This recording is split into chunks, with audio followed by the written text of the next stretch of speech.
Welcome to Women of a Certain Stage, the podcast redefining how we think about menopause.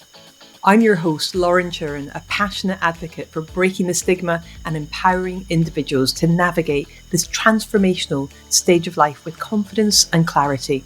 Here, we're diving into a new era of menopause support, featuring expert advice, real-life stories, and actionable insights.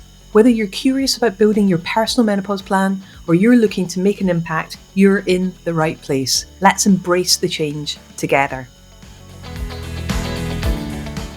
Hi, Julia. It's really great to see you today, and welcome to the Women of a Certain Stage podcast. Thank you so much for having me, Lauren. I'm really excited to be here.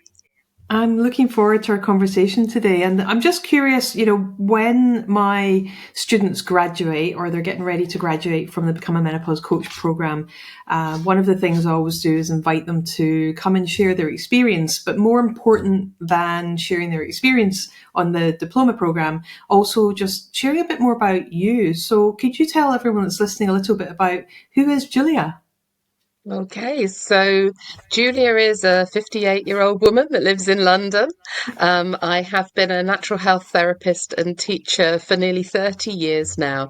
And I specialize, well, it doesn't sound like I specialize when I say this because the list gets longer over the years. However, I do soft tissue therapies like massage and sports massage and injury rehab, but also clinical aromatherapy and reflexology. And over the years, I've worked a lot with women, pre-pregnancy, menstrual issues, reproductive issues, and all through pregnancy and post-pregnancy support. So, as you've said, I'm nearly a graduate of your program, just a case study to finish. And menopause was the missing piece of the puzzle. So Amazing. that's the bit that And I've what fitted lights you? in. What lights you up? What brings a smile to your face? Oh gosh, so many things. In work, it's actually supporting a client to improve their health and sustain that improvement. I'm not into one-off quick fixes. Unless the situation demands. I mean, an injury is an injury and, we fix that. But really seeing people change their habits and their health and life improving as a result of that and the work that I do with them, that lights me up in work. Outside of work, my family, my lovely sons, and my gorgeous dog. I just love going out for Oh, walks with what my type dog. of dog have you got? Oh, he's a crossbreed. He's Oh, unusual. He's a golden sheepadoodle. But if you saw him, oh, he looks like a black Old English sheepdog. oh, gorgeous, gorgeous. What did I have? I had a collie German Shepherd cross growing up, and Oh, she was a rescue. She was abandoned at 4 weeks old, so she really shouldn't have been taken away from her mum. And I got her, I paid £10 plus VAT. I paid £11.75 for her when I got her. That shows how long ago it was. And she was just a delight. She was the most obedient, mm, fun, caring, protective little yeah, dog that you've ever come across. And now I have a black yeah. cat instead. Also a I used rescue. to have black cats. Yeah, there you go. And what got you into bodywork? I mean, I'm a bodywork. I trained in bodywork about 25 years ago, and I worked Mm, mostly in the sports space. To be fair, I worked in mm, gyms and I worked with elite athletes and rugby. Funnily enough, hmm. and that was something I found really enjoyable. I loved it, but it's a hard line of business to be in because it's very physically demanding, and a lot of people will find they'll get wrist injuries or shoulder injuries, not because we're deliberately using bad technique, but just those repetitive movements that we do with our clients. So what is it that got you into it, and what's kept you there over the years? Great question, actually. So what got me into it was I originally started life in the city as an executive PA. I went quite high to become exec PA to chairman of an investment bank, and he was a bit of a mergers and takeovers king. Um, and I knew when I went to work for him that he was of an age that he would retire within my time of working with him. And so when he offered me the job, I did him a deal and said, well, I'll do it because he was known as quite a difficult character and he recognized that in himself. said, I'll do it so long as you give me enough notice of when you're going to retire, so that I can retrain because I'm done with the city. You will Yeah. be my last one. And true to his word, he did. He was incredible. He really trusted me. He gave me 2 years' notice because he knew I wanted to retrain. And then I set about, thinking about, right, what am I going to do? And I came up with 3 different ideas. Aromatherapy was one of them. The other 2 were bookkeeping Okay. and yeah, I know, and developing my own garden nursery. They were 3 things that I was interested in, and the bookkeeping less so, but I was good at it, and I'd done a lot of it for as a PA. And then I went and spoke to a handful of different people who knew me for different reasons, and they all turned around and said, "You're a therapist. Wow. That's what you should do." So I trained and I went to a private college because that's how you learned in those days. I don't know about you, but that's what I Yeah. did. And I was really fortunate to be taught by 2 very inspirational people. One of whom sadly has passed away now, but he taught me anatomy and physiology and all my massage and sports massage and injury Mm. therapy. He was a very good osteopath and used to look after Crystal Palace Football Club. Yeah. Um, and his wife is known as one of the front leaders of reflexology and aromatherapy. So I learned Ah, everything they had to teach. And then Renee, his wife, got me into teaching. She said, "Yes, you're a wow. therapist, but you're a teacher." So that's sort of the answer to the second part of your question, Lauren. That's what kept me in it, because Amazing. I agree with you. You can't be a therapist in clinic 9 to 5, Monday to Friday, and survive for very long. It's just a fact. Yeah, it's Um, hard. It's hard going. yeah, it is, and it does take its toll physically. And yes, you can elongate your therapist life by using good technique and not, there's lots of things you can do. But then I started teaching and I loved it, and I combined the 2 until I could no longer combine the 2. Yeah. Because as is fairly typical in colleges, you get offered a junior management role to continue with your teaching, and then a little bit more senior, and then it gets to the point where actually you can't be a senior manager and teach, and so you have to stop your teaching, Got which you. was okay up until a point. Yeah, I think it's really interesting, isn't it, how sometimes we just, not blindly, I'm not suggesting that either you or I or other people go blindly through these things, but sometimes there can be an element of, oh, that looks attractive, it's a new challenge, there might be a bit of ego involved, there might be, it might look better on paper from this side before we actually get to the point of taking on those more senior roles and responsibilities. And at the same time, we've got other responsibilities outside of work. We've got other demands in our life, and we've got other interests as well. And clearly, you open by sharing that you've got your family and your sons and your dog, and it sounds like a very full and rewarding life, which is amazing. And I think, I was just reflecting before we were starting the conversation today that I think bodywork is something that you can teach someone the theory, but it's very difficult to teach someone the actual hands-on.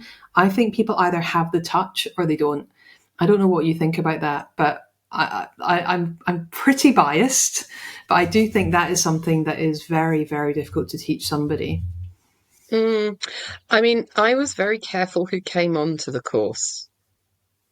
Yeah, yeah, Um, so you couldn't just sign up. You had to come and talk to whoever the teacher was going to be, because you can't be everybody's teacher. So that's got to be the relationship has got to be able to work. I think the whole interview process is very important because you need to be quite open about what they're going to learn, how they're going to learn it, and how they're going to participate in yeah. their learning and their colleagues' learning. So if you've got through those hurdles, but I do find that the universe has a way of sorting this out. I do, I do. I agree with you as Yeah, well with that. Yeah.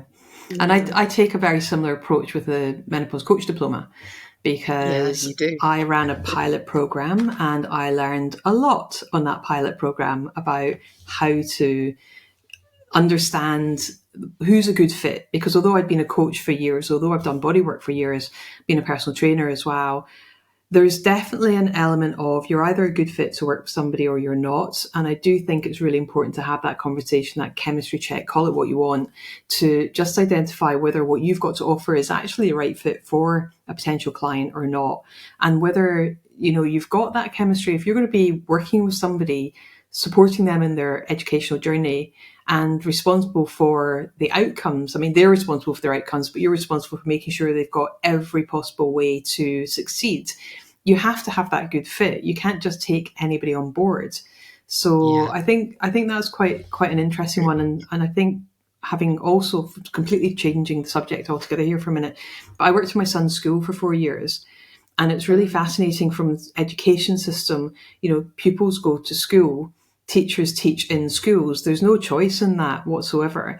And then we wonder why sometimes there's a real mismatch, or someone who's really bright doesn't get on well in that environment.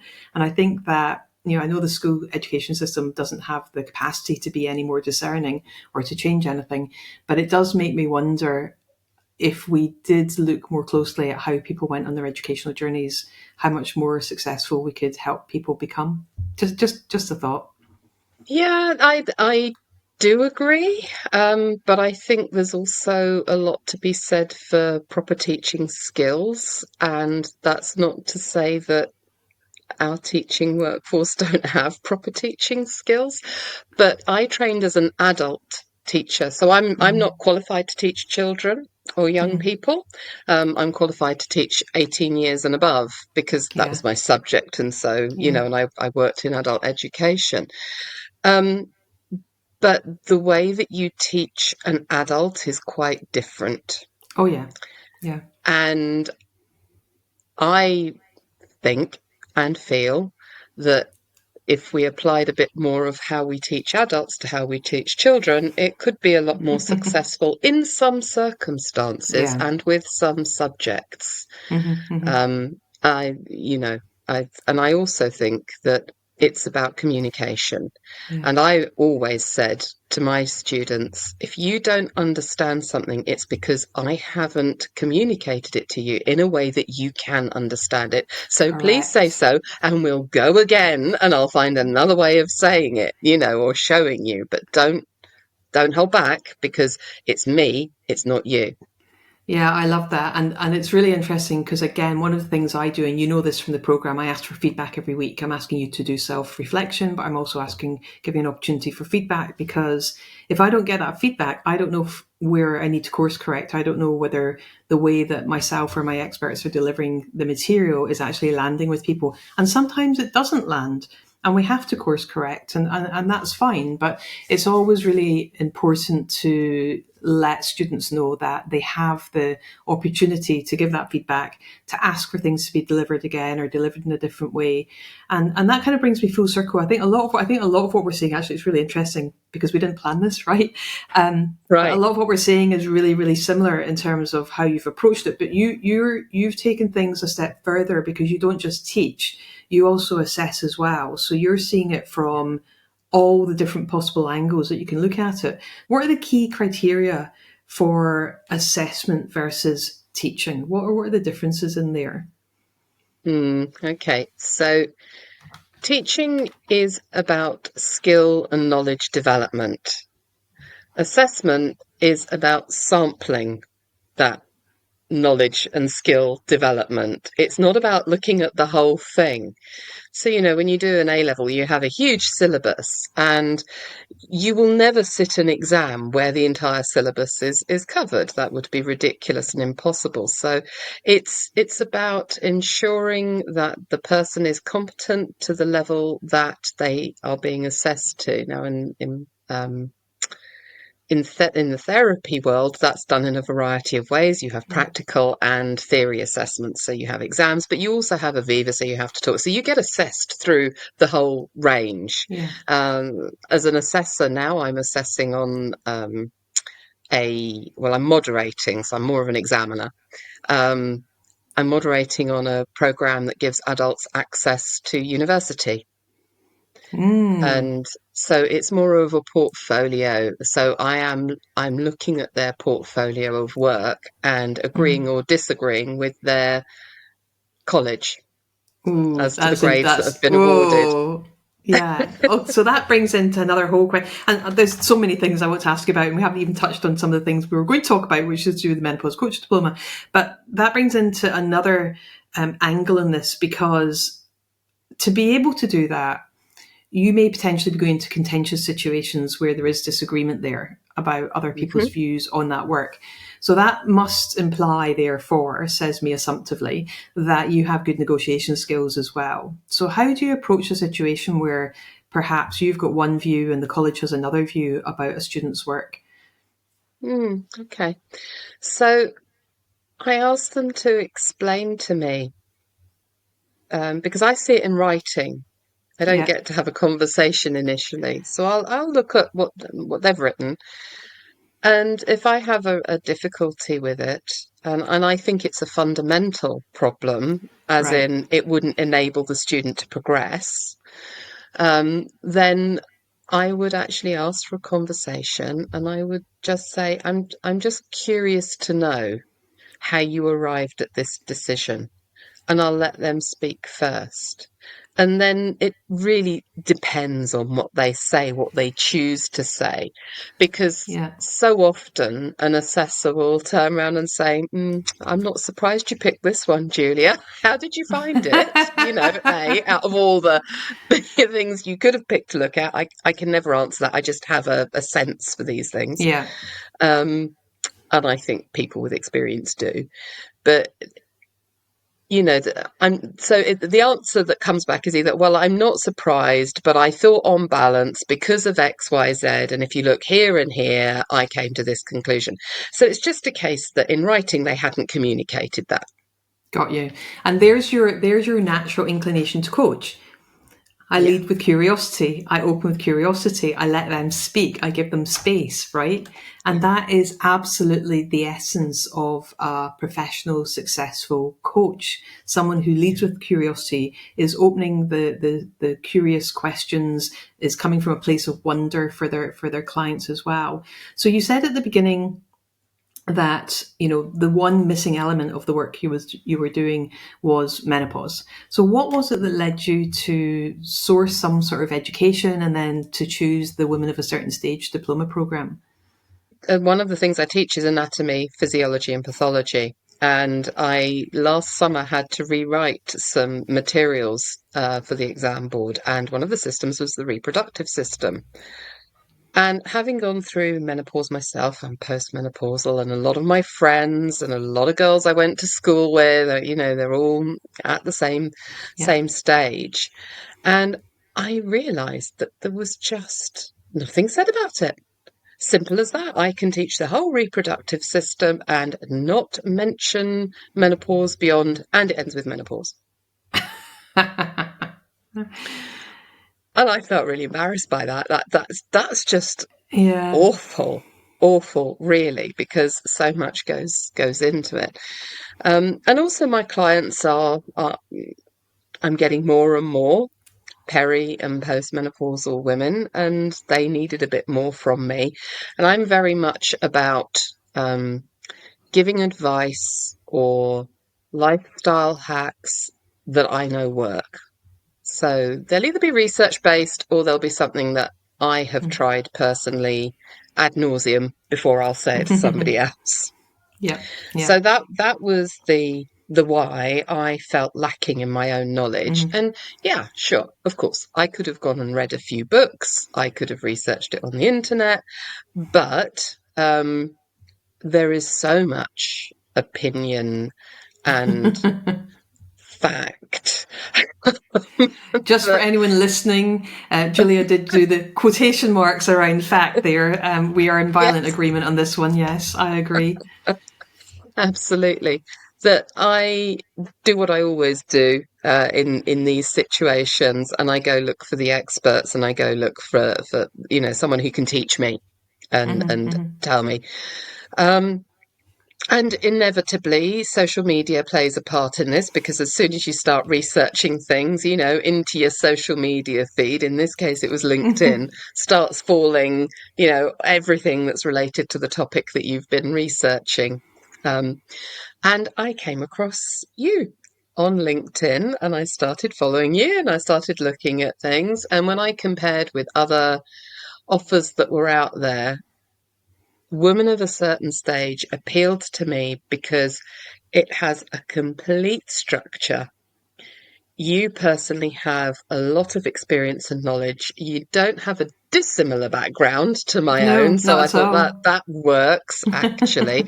You were playing in the professional space because I'll be honest, I was also looking for a way to migrate a little bit more out of clinic and more into not having to Mhm, use my hands so much as I get older. mhm, Um, and the fact that you have such a rounded approach to menopause, the subject of menopause, mhm, and you go right from you're interested a little bit, have a free workshop. You're mhm. interested a lot more at doing this at work and supporting colleagues, do something a bit more. Okay, you want to coach people? Fine. Have the big diploma, we'll do Yeah. it that way. That really appealed to me because it meant I could sample a Mhm. little bit just to work out if it was really what I wanted to do and the quality and all the rest of it. Coming from a teaching background, you can't help yourself. You've no idea how scary it is for me to have someone who's a teacher on something like this. You know, when someone comes along who's a nurse or a teacher or a doctor or they've done a master's in menopause, I mean, I find myself sitting there and going, I know I've been doing this for 11 years or 12 years, but I still, why are these people coming to do this program? And, you know, I think we all, or maybe not all, but I certainly, you know, in the early days, I definitely had an element of imposter syndrome going on whenever I would meet Oh, somebody. But then what I realize is it's the collective group of people that come together that's where the magic happens, because we've got so many people with amazing backgrounds like yours and complementary backgrounds as well. And I think that's where the magic happens as we're going through each cohort, and then people start collaborating and supporting each other going forward as well. So anyway, I interrupted you yeah. very rudely there. Sorry. No, no, no, no, 100%. I really agree with you, Lauren. And it was the quality of what you've put together. You just said there, that you're experts. And by the way, when I first started teaching, my nightmare was having somebody medically qualified in the room with me. And then you realize your own anatomy and physiology is better than the medics in the room. Sorry, medics that are listening, but it So can be true. true. And I've had to reteach them some stuff.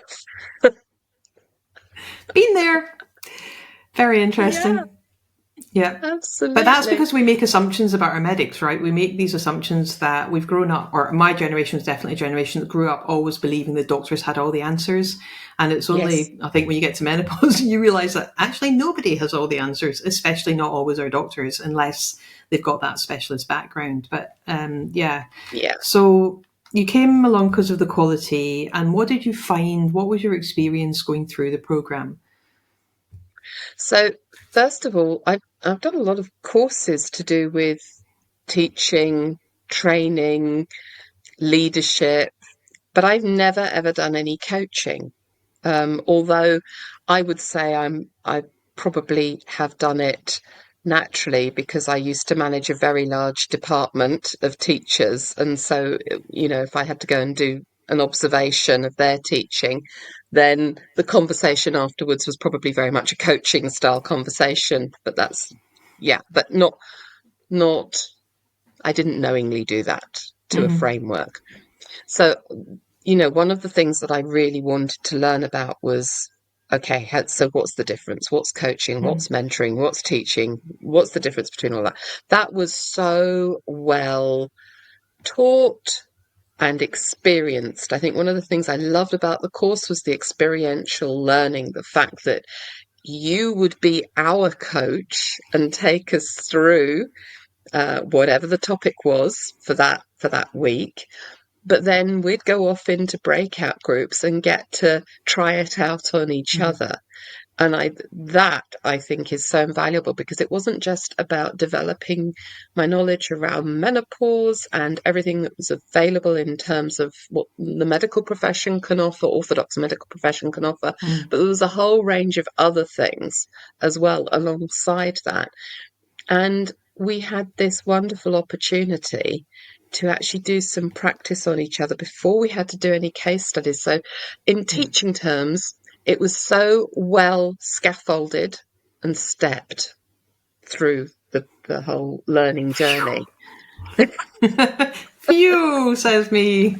Yes, I really welcome that feedback and I'm always open to feedback. I'm always open to improvements as well. I think that, it's a constant journey, and I come from a background of continual improvement. So part Hmm. of my ethos is always to say to every cohort, what could be done better? What worked well?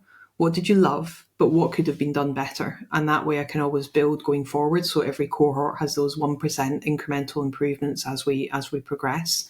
But the same materials being shared, it's being updated, it's always relevant and current. But I think keeping up to date, but understanding how we can do things better and differently, I think is really important as well. So you've completed the program, you completed the whole diploma course. You're just about to finish up with your practice clients, is that right? Yes. So, well, I'm just about to finish my first one, and I'm just about to Yep. start my second one. The second one should have started sooner, but Yeah. she's been off in Sri Lanka, and we just couldn't work it. So she's back now. We start on Thursday. Excellent. And, one of the things I also believe about adult learning is that we have big demands in our life. I don't care who you are, where you live, there is a lot to juggle. And to add in another qualification, another commitment is tough.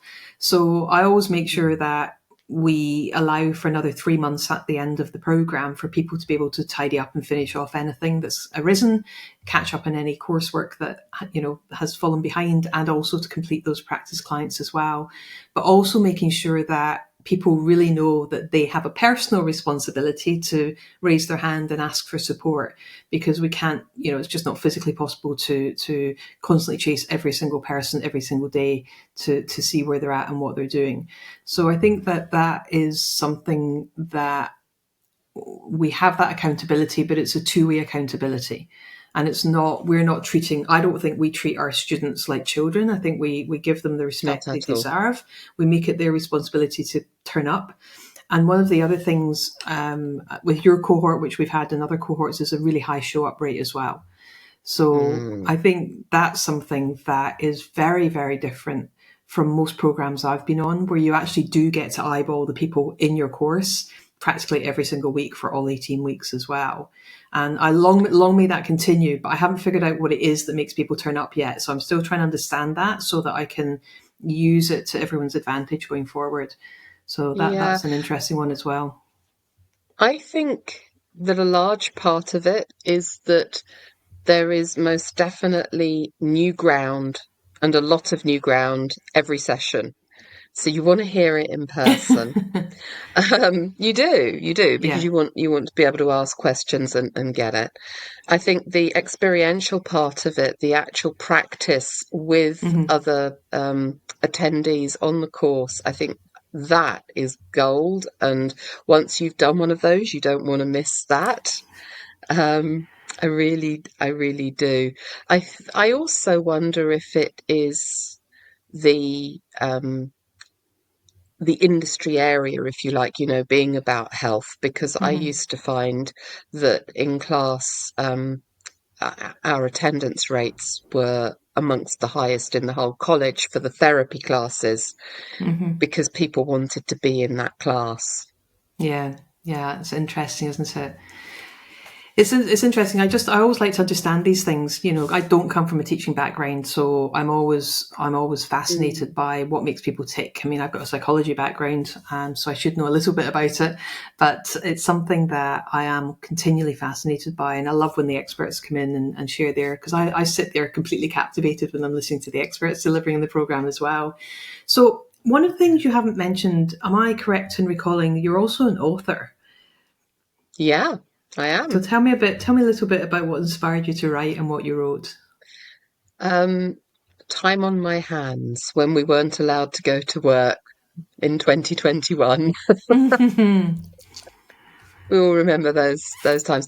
In my profession, we literally were not allowed to go to work. We weren't allowed to work.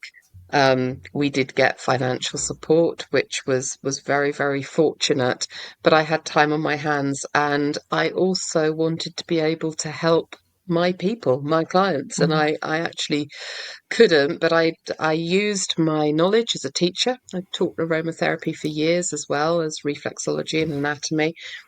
And I wrote a book called Aromatherapy for Mental Wellbeing because I wanted Ooh. to explain to the general public how us aromatherapists arrive at an essential oil blend, and why and how they could do it for themselves. Because if I couldn't get there and do it, then I thought, I'm going to teach you how to do it. So I put that in a book and I profiled 30 essential oils that have been researched to change your Mm-hmm. mood or emotions by interacting with the neurotransmitters in your brain.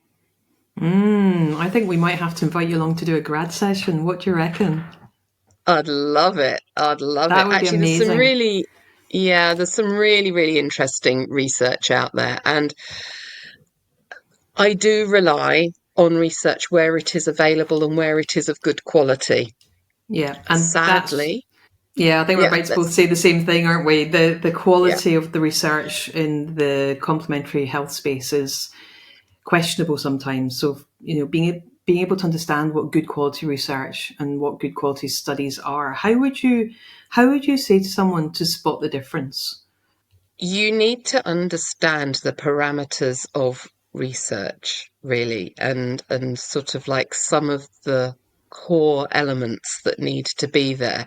There's a very interesting researcher called Dr. Mark Moss. He works at a research. Have you ever come across him? He works at Northumbria University. I thought you might have done because he works in the Brain Performance and Nutrition Research Centre up at Northumbria University. He is actually a psychologist, although his first degree was in chemistry. Um, and he's done some very well put together research on essential oils like rosemary oil, for example. Mm-hmm. And he speaks very eloquently in a podcast. People can look it up. Robert Tisserand, who Okay, is a I know of very big name Tisserand. in aromatherapy, Yeah, Robert yeah, yeah. Of Tisserand. course. He interviewed Matmos, and their conversation, because Robert's background is very much looking at research and unpicking it and making it accessible to aromatherapists like me. And he interviewed Mark Moss, and their conversation is fascinating. It really, really is. Definitely And one to as look ever, up. as we always say, more is needed. Mm-hmm. The trouble is the funding. Yeah, as everything, as everything. Yeah. So you've got multiple qualifications under your belt. You are incredibly talented and experienced. You've got tons of skills. What's next? Where do you go now? What is in the future for you with your menopause coach diploma and everything else that you've got? What's next for Julia? Mm. So I have many thoughts about this, but the overriding one is that I want to head back to the education sector as a trainer, Mm, because it's a sector I understand well. But also, I've got some statistics next to me because they're fairly new.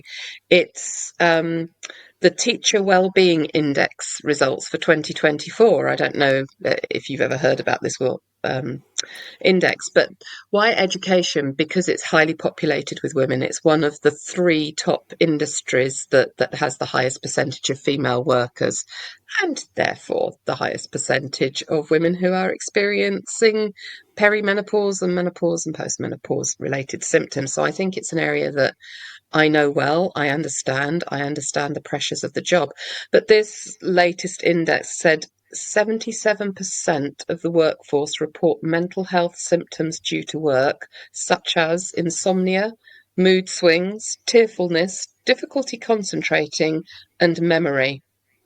And senior leaders in education have high rates of anxiety, depression, burnout, and acute stress. Well, Lauren, you and I know that a lot of that hits very, very hard at the later yeah, stage of life. And I know that it's an area where I can make an impact because I do understand them. I do understand the yeah. pressures. And there are things that I know as a health therapist, but also as a a teacher and educator, that could help. Amazing. And I think they need all the help that they can get. Yeah, I agree. I think that I was actually interviewing, you didn't have an opportunity to meet her, but I had a podcast interview with Sean Carter, who normally delivers the listening and coaching skills section on the Diploma. And we were having a conversation because she's an HR trust manager.